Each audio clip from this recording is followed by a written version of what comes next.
What if I told you that this week, the British government quietly legislated the infrastructure for the mark of the beast? What if the most consequential sentence in modern prophecy was read out loud by King Charles, in a voice so flat that nobody noticed?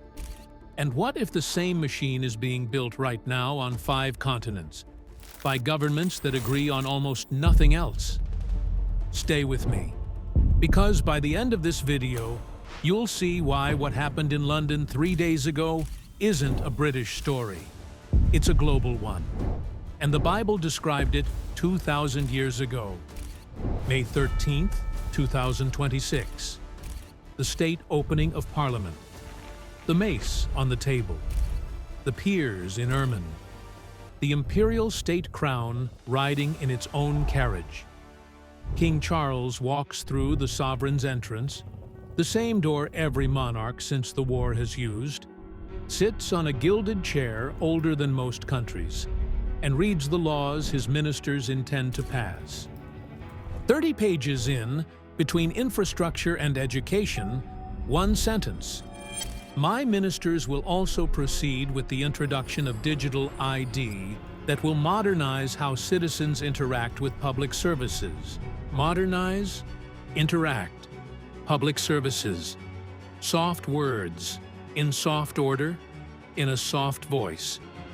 The grandmother in Devon watching it on the BBC, if she even had it on, would have heard nothing alarming. The soft language is new. 9 months earlier, the language was not soft at all. Starmer's September 2025 announcement was a piece of political plain speech that no civil servant could have written. He called it an enormous opportunity. And then, without anyone forcing him to, he chose to spell it out. Let me spell it out. You will not be able to work in the United Kingdom if you do not have digital ID. It's as simple as that. The Prime Minister of the United Kingdom said, "Let me spell it out." And he did. The reaction was immediate. Privacy groups objected. Civil liberties lawyers objected. Opposition MPs objected. The government, within weeks, walked the language back. Passports would still work. Driving licenses would still work. The digital ID would be voluntary, free to access, useful, secure, and for everyone. The language was walked back. The infrastructure was not. gov.uk1 login is still being built. The digital wallet is still being developed. The biometric verification framework is still being deployed. The Digital Access to Services Bill is in the King's speech, proceeding, funded, staffed, scheduled. A man who wants to make something mandatory does not need to call it mandatory. He only needs to build it. The word can change overnight. The infrastructure cannot. And the infrastructure is being built. What's being built in Britain is not a British story. The grandmother in Devon and the bricklayer in Leeds are looking at one tile of a mosaic that spans 5 continents. The mosaic is what comes next. 5 layers. Identity, currency, biometrics, surveillance, integration. 5 components of one architecture being built simultaneously on 5 continents by governments that disagree about almost everything else. The UK is a constitutional monarchy. India is a federal republic. China is a one-party state. The European Union is a supranational committee that cannot agree on lunch. And every one of them is building the same machine. Layer 1, identity. A digital file the government holds that says who you are. Britain is building gov.uk1 login. India already built Aadhaar. Fingerprints, iris scans, facial recognition, attached to 1.4 billion people. To put that number in human terms, more than 4 times the population of the United States. A person without an Aadhaar number in India today cannot open a bank account. cannot collect a pension, cannot draw food rations from the state. The system launched in 2009 as voluntary. Today, it is the line between citizen and ghost. The trip from optional to non-optional took less than a decade. The European Union is mandating its digital identity wallet across all 27 member states. 450 million people. One framework.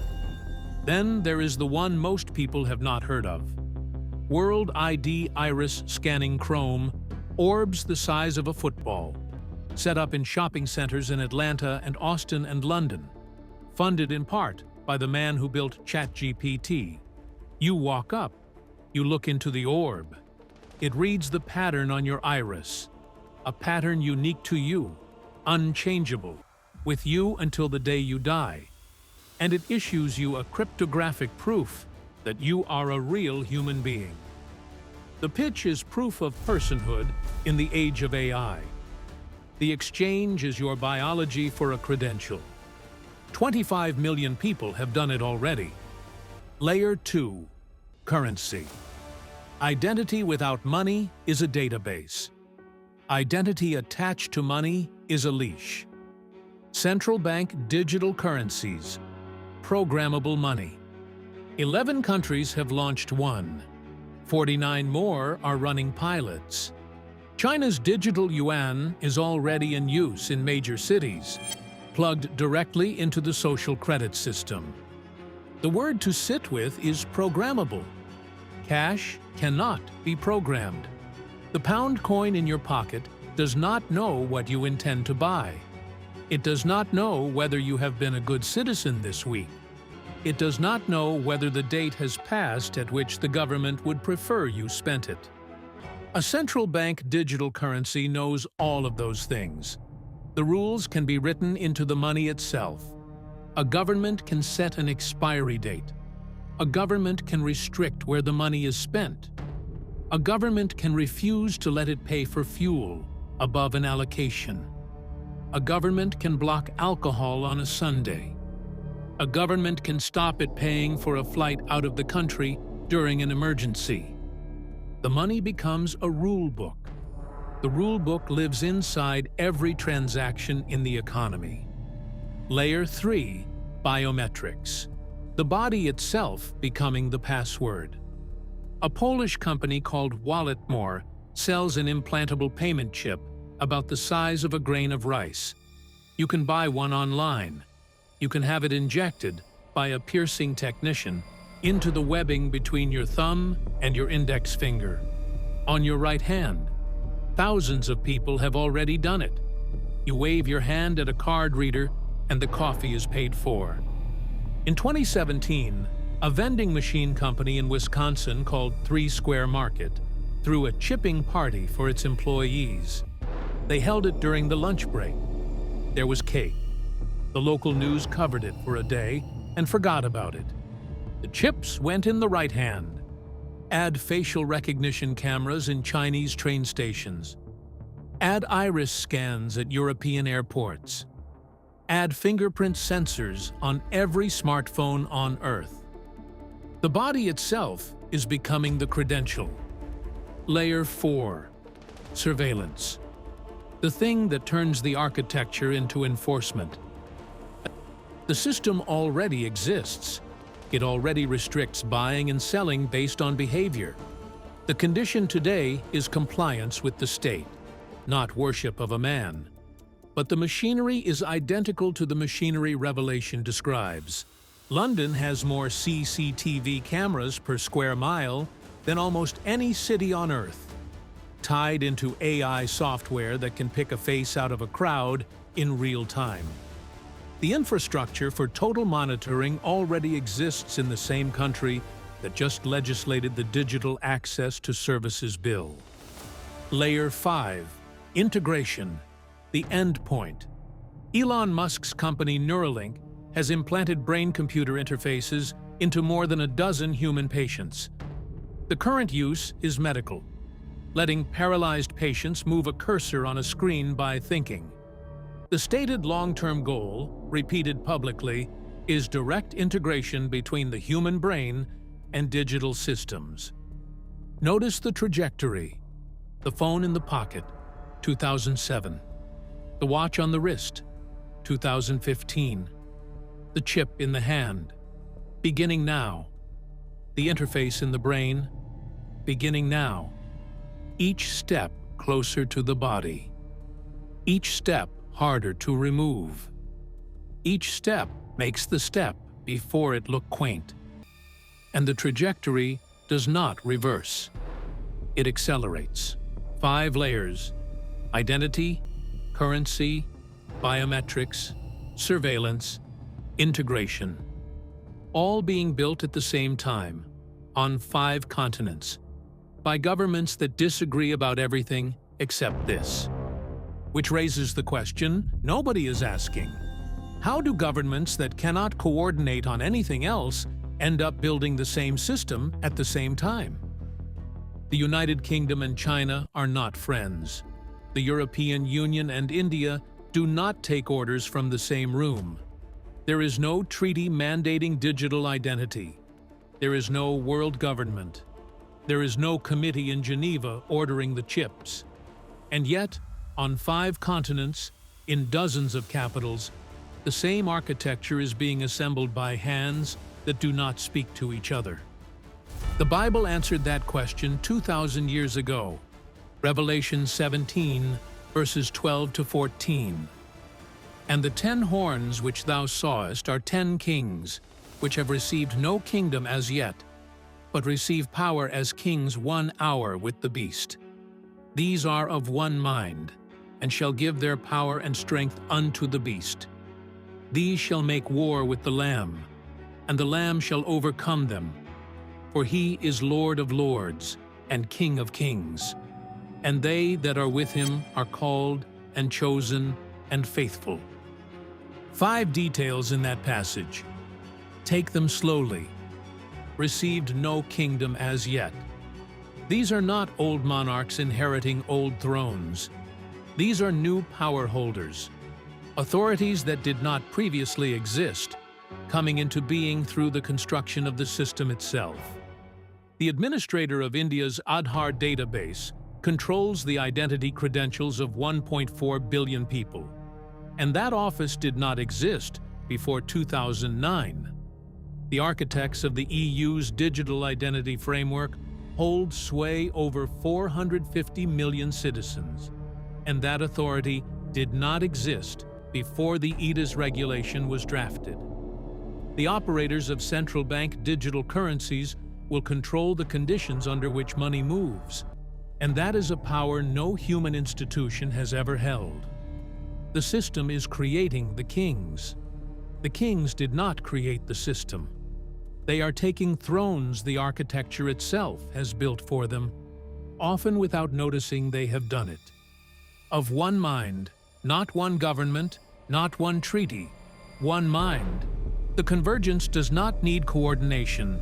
It needs a shared assumption, and the shared assumption is not hidden, it is published. Open the G20 Digital Identity Guidelines. Open the United Nations Sustainable Development Goal 16.9. Legal identity for all by 2030. Open the World Economic Forum's white papers on digital identity. Open the European Union's EDIS 2.0 regulation. The language is almost identical across institutions that claim to be independent of each other. Interoperable, seamless, universal, inclusive. The civil servant in Brussels and the civil servant in Delhi did not phone each other. They were reading from the same script, and the script was sitting on a public website that anyone could have read for free. That is what the Bible means by the spirit of the age. A consensus so complete that it does not feel like a position. It feels like reality. The 20th century saw the same pattern in other directions. Marxism rolled across continents in 20 years without a central command, because the assumption that history moved in one direction had already won. The smoking ban moved through Western democracies in the 2000s without any treaty driving it. One mind needs no committee. It needs only a moment when most people stop being able to imagine the alternative. That moment has arrived for digital identity. Give their power and strength. Give, not lose, not have it taken. Give. And here we have a worked example from recent memory, close enough to remember, far enough to see the result. In 1999, 12 European nations voluntarily handed in their currencies: the franc, the mark, the lira, the peseta. Currencies older than the United States, with central banks and finance ministries that had existed for centuries. They were folded into the euro, and the keys were given to the European Central Bank in Frankfurt. No one conquered the franc. No one seized the lira. The nations gave them away for efficiency, for trade, for the convenience of one currency across borders. Then 2010 happened. The Greek economy collapsed. The standard response to a collapse of that kind is to devalue your currency. Let exports become cheaper. Let the economy breathe. But Greece had no currency to devalue. Greece had given it away 11 years earlier. The tool that could have saved the economy no longer existed in Greek hands. It existed in Frankfurt, and Frankfurt was not minded to use it that way. The Greek finance minister who signed the accession papers in the 1990s could not have imagined the room he would be sitting in 20 years later. But the giving had already happened. It could not be ungiven. The nation could not get back what it had freely handed over for the sake of convenience. That is the pattern. And the CBDC architecture is the same shape. When the UK's digital pound becomes interoperable with the EU's digital euro and China's digital yuan, each nation gives a portion of its economic sovereignty to a shared architecture. The architecture, once built, cannot be unbuilt without destroying the system every nation now depends on. The giving is voluntary. The giving is incentivized. The giving is irreversible. The kings hand over their power, not to a man, to a system. The system will eventually serve a man. The giving happens decades before the man arrives. And by the time the man arrives, the giving will be so complete that no nation will be able to reclaim what it gave. 1 hour. This is the small detail in the passage that ought to make the kings nervous, if any of them were listening. They think they are building permanent things, generational institutions, digital identity frameworks that will serve their nations for centuries. The Bible disagrees. 1 hour with the beast. Brief. The kings unite briefly. They serve briefly. The infrastructure they spent decades building serves the beast for less time than it took to construct. The careers of civil servants and ministers and central bankers, the trillions of dollars, the decades of policy papers, folded into a moment, used, and then ended. They hand over power they barely hold. The Lamb shall overcome them.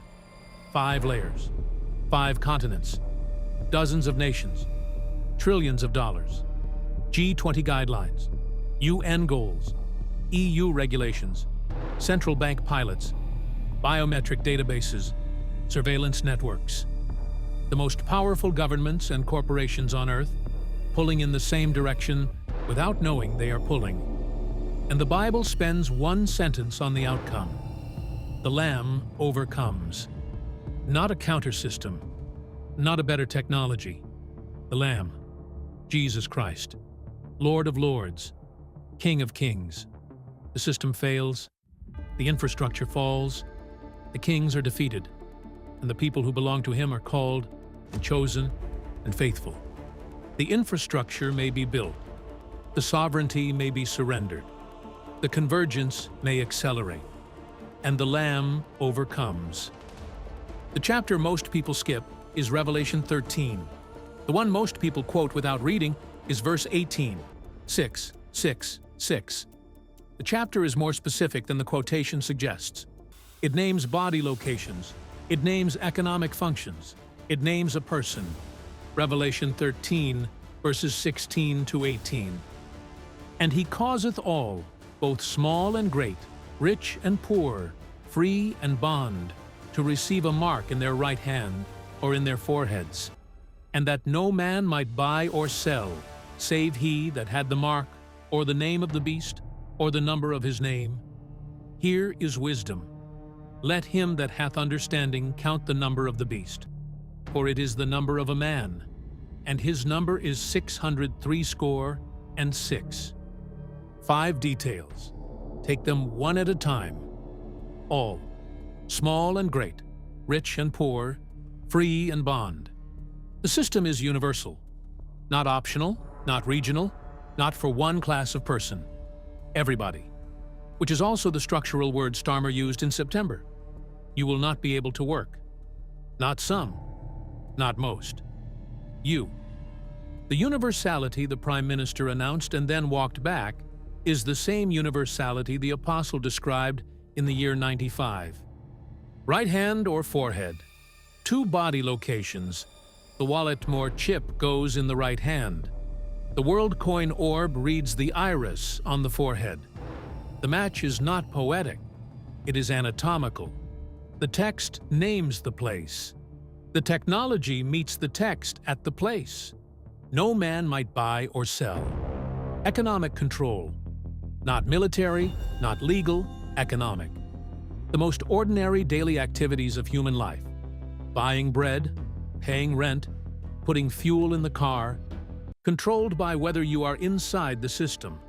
And here is what makes this technologically possible for the first time in history. Programmable money.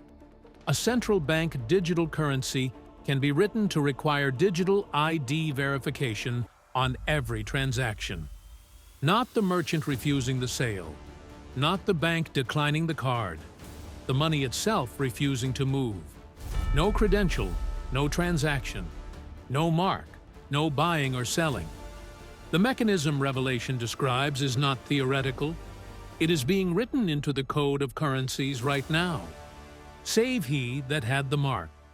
The word save means accept. The exception creates the binary. Inside the system or outside the economy. The binary does not need violence. It needs comprehensiveness. When every transaction requires verification, exclusion from verification is exclusion from life. The number of a man, not a system, a man. The infrastructure being built today will one day be inherited by a specific person. Daniel called him the little horn. Paul called him the man of sin. John called him the beast. The technology is the infrastructure. The man is the purpose. The man has not yet been revealed, but the infrastructure does not wait for him. The infrastructure is being built ahead of his arrival. Here is where most people who talk about this topic make a mistake, and the mistake goes in 2 opposite directions. The first mistake is panic.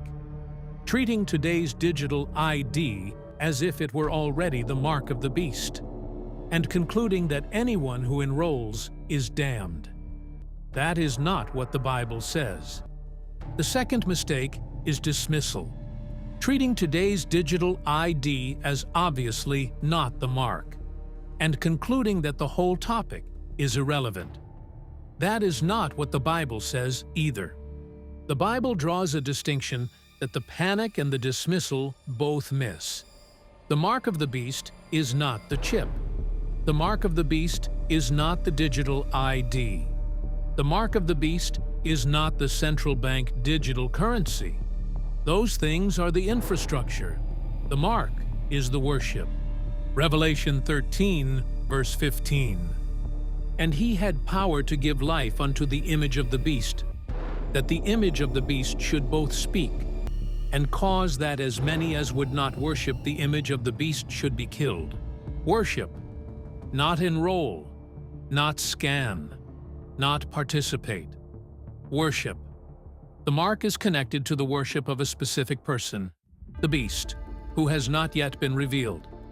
Paul says in 2 Thessalonians 2 that there is a restrainer holding him back. Daniel says in chapter 9 that he is identified by a covenant he will confirm with Israel.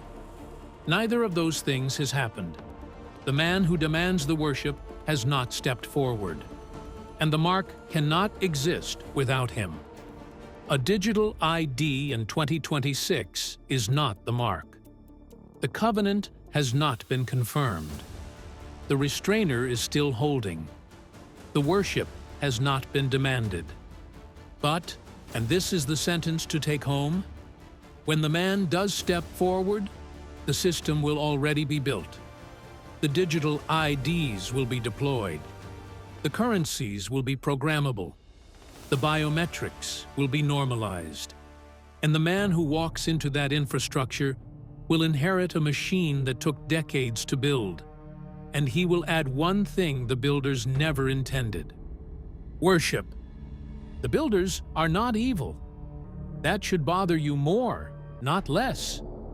An evil builder can be opposed. A well-meaning builder cannot.